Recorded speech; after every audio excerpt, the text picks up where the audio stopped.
Salut à tous et bienvenue sur Info Plus. Aujourd'hui, nous plongeons dans l'affaire qui secoue la France et qui mêle politique, corruption et des personnages aussi emblématiques que controversés. Le procès de Nicolas Sarkozy concernant le financement supposé de sa campagne de 2007 par le régime libyen de Mouammar Kadhafi continue de faire des vagues.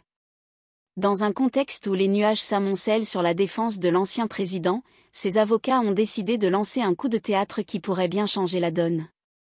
Restez avec nous pour comprendre tous les enjeux de cette situation. Pour ceux qui n'en auraient pas suivi les détails, rappelons que Nicolas Sarkozy, ancien président de la République française, est accusé d'avoir reçu des fonds illégaux de la Libye pour financer sa campagne présidentielle de 2007. Cette affaire a débuté dans un contexte déjà lourd, suite à des révélations sur un financement secret et des rapports indiquant que Kadhafi aurait versé plusieurs millions à Sarkozy lors de sa campagne. Après plusieurs mois d'enquête, ces accusations prennent forme devant le tribunal. Le climat s'est nettement durci lors des dernières audiences. Claude Guéant, ancien secrétaire général de l'Élysée, a notamment été questionné sur des manières très discutables de justifier la location d'un coffre-fort au moment des faits. Les justifications alambiquées, loin de convaincre, ont soulevé de nombreuses interrogations. Face à la montée de la pression, les avocats de Nicolas Sarkozy ont décidé de rallumer la flamme en annonçant qu'ils possédaient un enregistrement inédit d'une conversation entre Sarkozy et Kadhafi.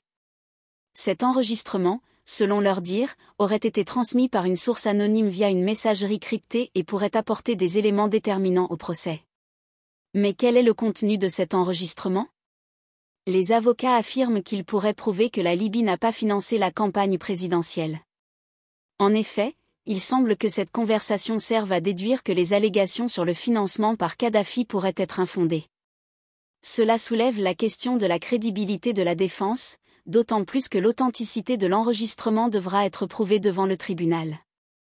Ce procès n'est pas seulement une affaire judiciaire, c'est également un événement à fort impact médiatique et politique. Les implications de ce procès sont énormes, tant sur le plan national qu'international.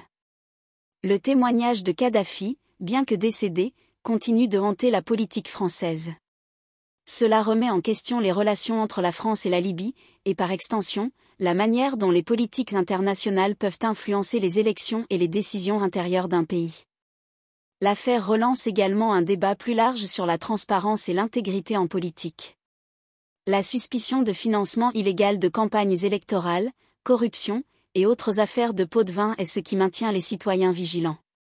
Cela pose également la question de la responsabilité des responsables politiques et du système judiciaire en France. La décision de présenter cet enregistrement pourrait-elle réellement faire pencher la balance en faveur de Sarkozy ?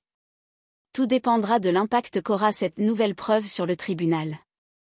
Si le contenu se révèle suffisamment convaincant pour ne pas seulement contredire les accusations, mais également établir un lien tangible qui prouve que Kadhafi n'a pas financé Sarkozy, cela pourrait renverser le cours de la justice. Cependant, l'utilisation d'enregistrements obtenus par des moyens non conventionnels soulève des préoccupations éthiques. La question de la légalité de l'enregistrement et de la manière dont il a été obtenu pourrait également jouer un rôle dans son admissibilité en tant que preuve. Quelle que soit la tournure que prend cette affaire, il est clair qu'elle continuera d'alimenter les débats dans les mois à venir. La stratégie des avocats de Nicolas Sarkozy pourrait-elle porter ses fruits ou s'agira-t-il d'un dernier coup d'éclat ? De nombreux observateurs spéculent déjà sur les conséquences politiques que cela pourrait engendrer pour les futurs candidats et pour le paysage politique français. Ce procès est un véritable test pour le système judiciaire français, et il illuminera des zones d'ombre concernant le financement politique. Pourrions-nous assister à une réévaluation du rôle des intelligences politiques dans le cadre des élections ? Quel impact cela aura-t-il sur les futurs responsables de la politique française ? Ce procès est loin d'être terminé, et avec le coup de théâtre annoncé par les avocats de Nicolas Sarkozy, la tension monte. Restez connectés pour les prochaines mises à jour sur cette affaire passionnante. Quelles sont vos pensées sur cet enregistrement inédit ? Pensez-vous que cela suffira à changer l'issue du procès ? Partagez vos opinions dans les commentaires ci-dessous. Merci d'avoir regardé, n'oubliez pas de vous abonner et d'activer les notifications pour ne rien manquer de nos prochaines vidéos sur l'actualité.